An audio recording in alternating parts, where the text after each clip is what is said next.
La capilla olía a lirios y a la brisa salada que llegaba desde el puerto de Veracruz. Estaba sentada en la primera banca, con las manos tan apretadas que dolían, mirando el ataúd de roble pulido que guardaba a mi único hijo. Emiliano siempre había amado esta iglesia, con su campanario desgastado por el tiempo y sus vitrales que arrojaban suaves colores sobre el altar.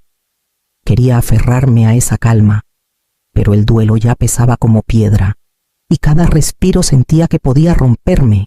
El himno se desvaneció, dejando un silencio espeso. Justo cuando cerré los ojos, las puertas traseras chirriaron al abrirse. El sonido de tacones resonando contra el suelo de madera rompió la quietud. Las cabezas se giraron. Los susurros se esparcieron como el viento entre los juncos. Ella entró como si el lugar le perteneciera, Marisol Vargas. 10 años ausente, 10 años lejos del hombre que yacía inmóvil frente a nosotros, y aún así, ahí estaba envuelta en seda negra, con la barbilla en alto y una leve sonrisa en los labios. Parecía menos una doliente que alguien llegando tarde a una junta de negocios. «Estoy aquí», anunció, con voz afilada y ensayada, «para reclamar lo que me pertenece, los 10 millones de pesos que dejó mi esposo». Se escucharon jadeos entre las bancas. No me moví. Mis ojos seguían fijos en el nombre de Emiliano grabado en bronce. Ni siquiera había sido sepultado, y ya lo despojaban como si fuera botín de guerra. Algunos invitados se removieron incómodos, otros me miraron, esperando mi desplome. Pero no me derrumbé. Dejé que el silencio flotara. Ella esperaba furia, lágrimas, un drama en el altar. En cambio, me quedé quieta, dejando que sus palabras la delataran por lo que era, y en esa quietud supe que la batalla apenas comenzaba. Sus palabras apenas se habían asentado cuando un joven con un traje mal ajustado corrió a su lado, aferrando una carpeta como si fuera un escudo. Carraspeó, su voz temblando bajo el peso de tantas miradas. Como su esposa legal, comenzó, tropezando con las sílabas. La señora Vargas tiene derecho, bajo las leyes de Veracruz, a heredar la herencia, derechos de sobrevivencia, protecciones conyugales, estatutos de propiedad marital.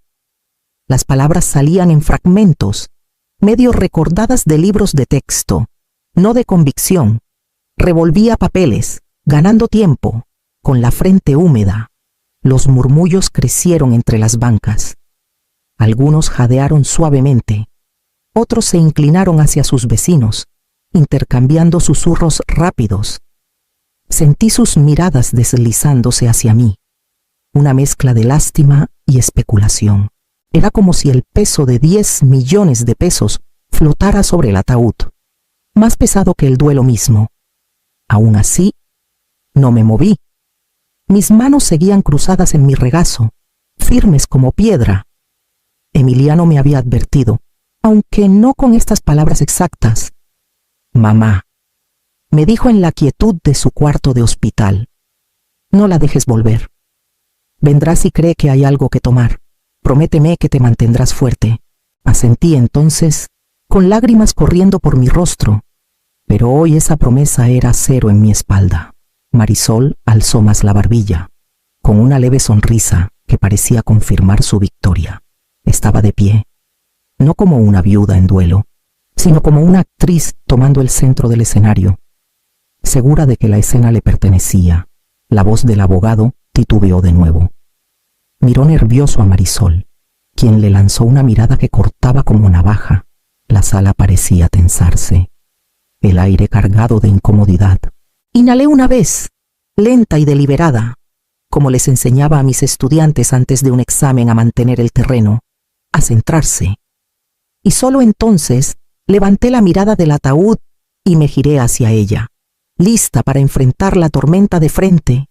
Mientras miraba a Marisol a los ojos a través de la capilla, los años se doblaron sobre sí mismos.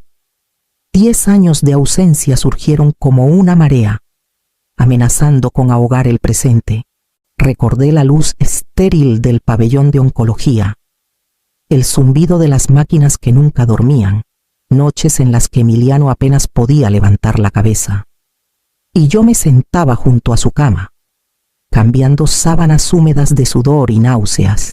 Le limpiaba la frente con un paño fresco, susurrando las mismas oraciones de buenas noches que le decía cuando era niño y le temía a las tormentas. Sus dedos apretaban los míos, demasiado delgados, demasiado frágiles, pero aún cálidos. Los días de quimioterapia se alargaron en meses.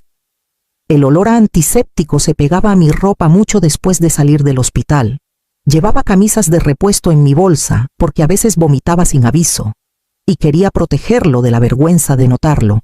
Aprendí el ritmo de las bombas de infusión mejor que mi propio latido. A través de todo, me aferré, me quedé. Y Marisol, en ninguna parte, ni una llamada, ni una carta, ni un susurro de preocupación, había desaparecido 10 años antes. Cuando el matrimonio exigía sacrificio y compromiso, se desvaneció en otra vida mientras yo cargaba el peso sola. Cada festividad, cada traslado en ambulancia de medianoche, cada conversación susurrada con doctores que evitaban mis ojos cuando el pronóstico se volvía sombrío. Ella estaba ausente.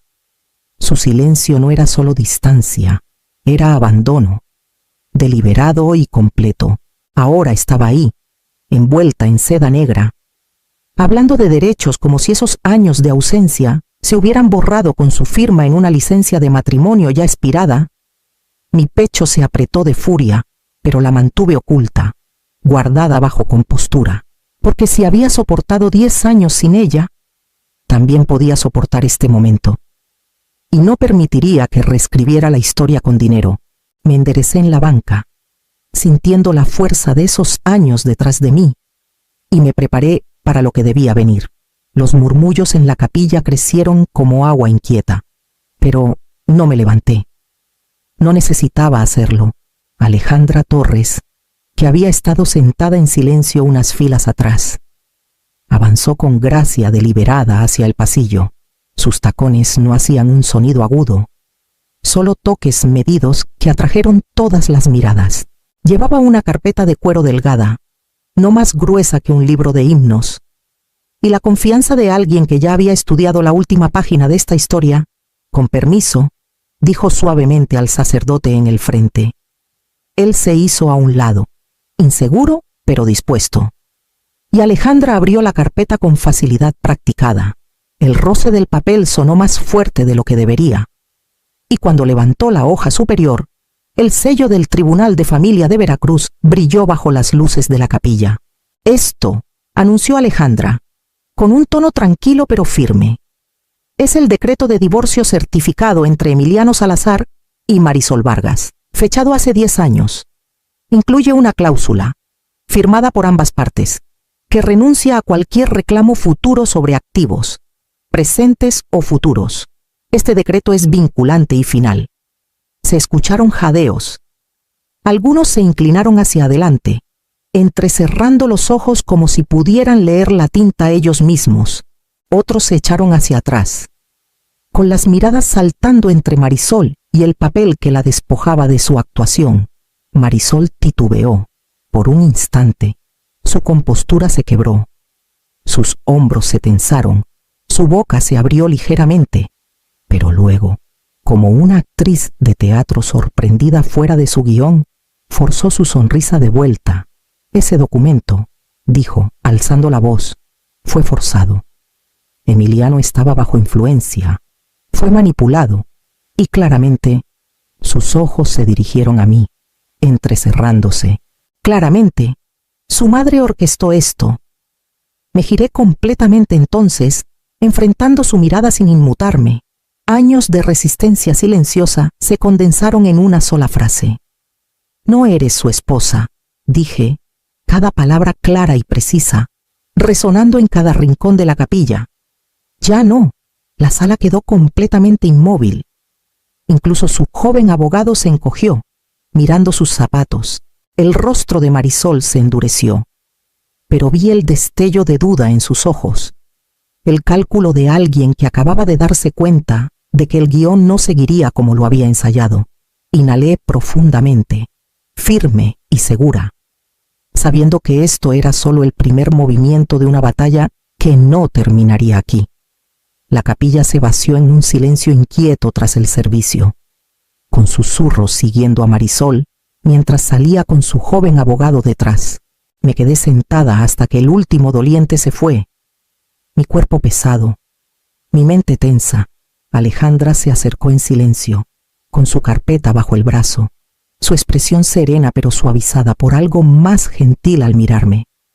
«Vamos», dijo. «Necesito mostrarte algo». La seguí por las calles húmedas de Veracruz. La bruma vespertina arremolinándose contra las fachadas de ladrillo antiguo.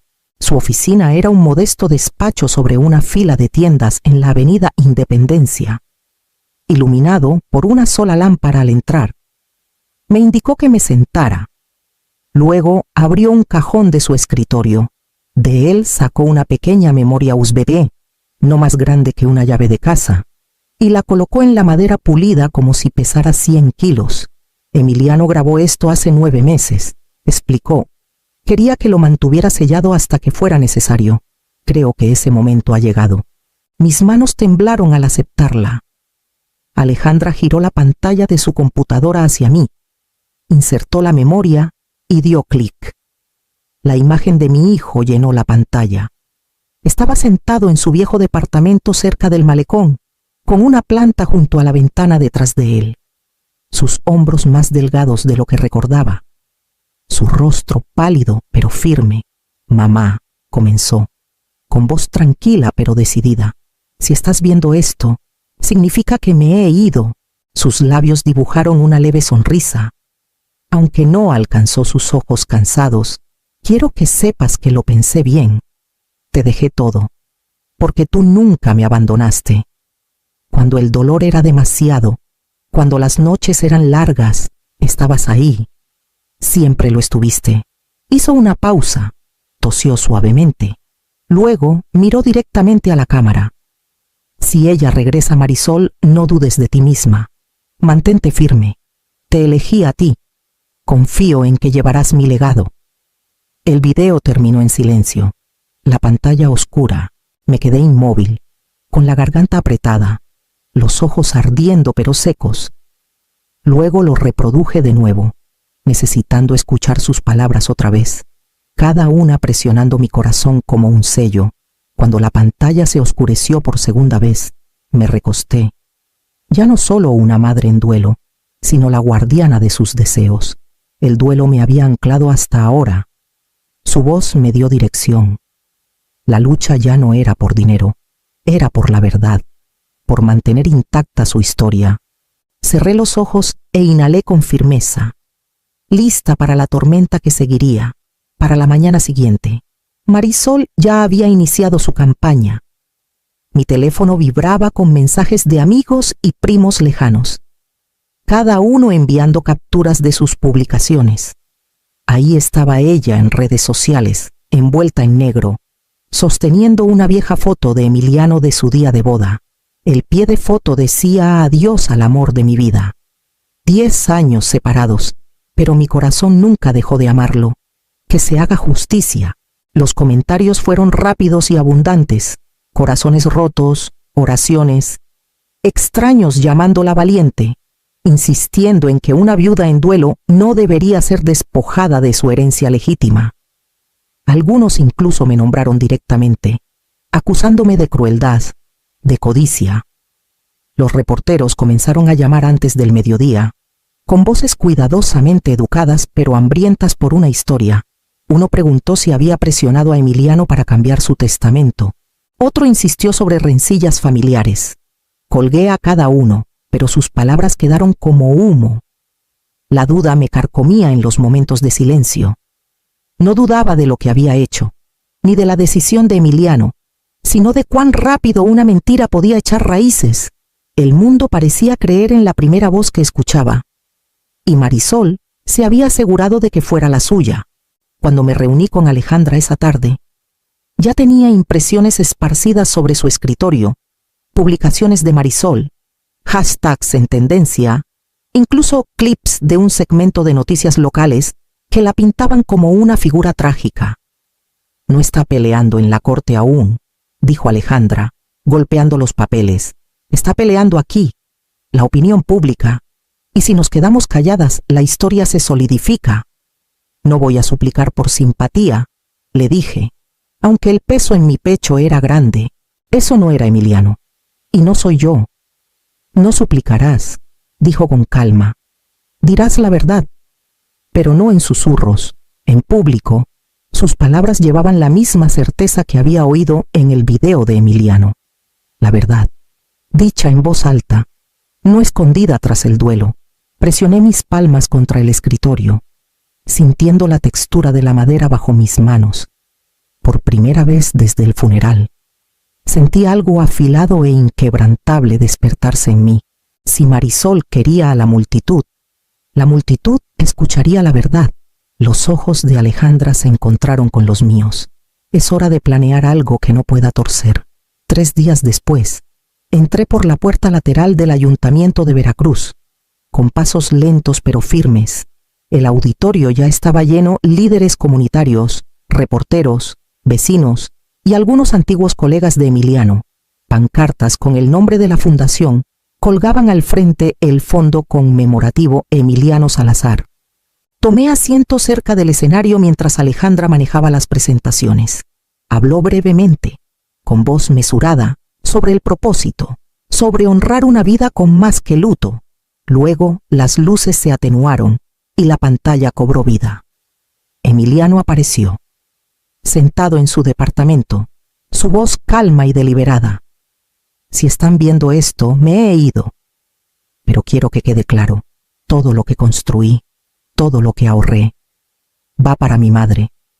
Ella estuvo ahí cuando nadie más lo estuvo. Nunca se fue. Hizo una pausa. Su mirada firme. Esta fundación es su trabajo para continuar, pero es mi elección. La sala quedó en absoluto silencio mientras sus palabras resonaban, con fecha y sin cortes. Cuando el video terminó, Alejandra pasó a las siguientes diapositivas el testamento. Las enmiendas firmadas, el decreto de divorcio. Cada documento aparecía en detalle nítido, sellado y certificado. No había espacio para rumores en esas líneas de tinta. Los aplausos surgieron lentamente. Luego crecieron en algo más fuerte, resonando en las paredes. El alcalde me ofreció su mano, un gesto silencioso de apoyo. Los colegas de Emiliano asintieron solemnemente. Sentí que un peso se levantaba, no del duelo, sino de la vindicación. La voz de Emiliano había hablado por mí, más fuerte que cualquier protesta que pudiera haber hecho. Al fondo del salón, Marisol estaba de pie, sus gafas oscuras escondiendo sus ojos, sus labios apretados en una línea fina. Se dio la vuelta abruptamente, sus tacones golpeando el suelo mientras salía furiosa. Esta vez, nadie la siguió. Me quedé sentada, los aplausos desvaneciéndose en un zumbido constante, sabiendo que este no sería su último movimiento. Debería haberlo sabido. Ella no se quedaría callada. En pocos días, Marisol reapareció en línea, esta vez con un video recortado y reordenado hasta que las pausas de Emiliano sonaban como titubeos y sus palabras se torcían en algo que nunca fueron. Afirmó que él se arrepintió de cambiar su testamento, que yo lo había presionado en sus días más débiles. La respuesta fue inmediata. Extraños que habían aplaudido en el ayuntamiento ahora me llamaban codiciosa, fría, manipuladora. Desplacé los comentarios hasta tarde, en la noche, hasta que las palabras se difuminaron, cada una cortando más profundo que la anterior.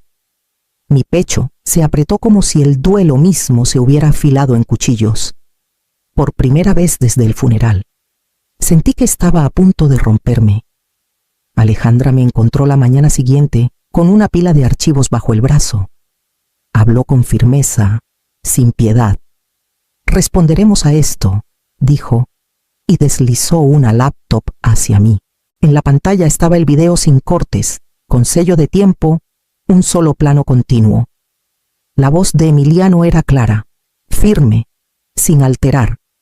Me había elegido, no por confusión o presión, sino por certeza. Junto al video, Alejandra preparó declaraciones juradas Daniel, el enfermero de oncología, relatando la claridad mental de Emiliano en sus últimos meses. Jimena, su directora financiera, confirmando que sus decisiones de negocios seguían siendo precisas y consistentes. Sus palabras, combinadas con las de Emiliano, eran imposibles de torcer. Para la tarde, el video completo y las declaraciones juradas se enviaron a la prensa. Lentamente, la marea comenzó a cambiar. Los blogs se retractaron. Los reporteros suavizaron su tono. Y el coro en línea pasó de la acusación a la incomodidad por haberle creído. Pero la expresión de Alejandra seguía mesurada. Sus ojos fijos en mí. Esto no será su último golpe, dijo en voz baja. Y tenía razón. Esa misma semana, llegó la citación del Tribunal de Sucesiones. El Tribunal de Sucesiones de Veracruz era pequeño, con paredes decoradas con retratos de jueces ya idos. Me senté al frente junto a Alejandra, con las manos cruzadas, la mirada fija al frente. Marisol entró minutos después, vestida de azul marino con el cabello recogido demasiado apretado. Su abogado arrastrando un maletín que parecía hundirse bajo el peso de argumentos débiles. Cuando comenzó la audiencia, su abogado habló primero. Con una voz más alta que su convicción, alegó que Emiliano había sido forzado, que su mente estaba nublada por la enfermedad, que yo lo había aislado en sus últimos meses para doblegar su voluntad. Las palabras se sentían como ácido contra mi piel, pero permanecí en silencio, dejando que la verdad se sostuviera sola. Alejandra se levantó en respuesta, calma y deliberada. Presentó el testamento, el video sin cortes, las declaraciones médicas. El testimonio de Daniel fue leído en el registro, describiendo la claridad de Emiliano incluso en sus horas más débiles. La declaración de Jimena confirmó que sus decisiones de negocios seguían siendo precisas, pieza por pieza. El caso se construyó como un muro, cada ladrillo colocado con certeza. El juez se recostó, su expresión indescifrable, y finalmente habló. La petición se desestima en su totalidad. La evidencia presentada por la demandante es intencionalmente engañosa. Se impondrán sanciones. Por un momento, la sala estuvo tan silenciosa que podía escuchar el tic-tac del viejo reloj sobre el estrado. El juez continuó. Marisol debía pagar los honorarios legales de la parte contraria. Sus cuentas serían congeladas hasta el pago. Su abogado sería referido al colegio de abogados para revisión. Marisol no me miró mientras recogía sus papeles. Su rostro estaba compuesto, pero sus manos la delataban, apretándose y aflojándose en un ritmo inquieto. Salí con Alejandra a mi lado, sabiendo que esto no era el fin, solo el giro de la batalla hacia su acto final. Pasaron semanas, y el ruido que una vez rodeó el nombre de Emiliano dio paso a algo más firme, algo duradero. La fundación comenzó a otorgar sus primeras becas a estudiantes locales. Rostros jóvenes y brillantes que me recordaban a los niños que alguna vez enseñé. En el jardín junto al río Papaloapan, los voluntarios plantaron bugambilias y encinos, cada raíz aferrándose al suelo como prometiendo continuidad. Cuando las flores florecieran, serían un testimonio vivo de una vida que nunca se desperdició. Visitaba el lugar a menudo. Caminando por el sendero de piedra entre los parterres, a veces me sentaba en la banca frente al agua, recordando la risa de Emiliano, la forma en que su mano siempre encontraba la mía cuando era niño y estaba inseguro. Había consuelo en saber que su legado crecía en la tierra, no en documentos judiciales o debates en internet.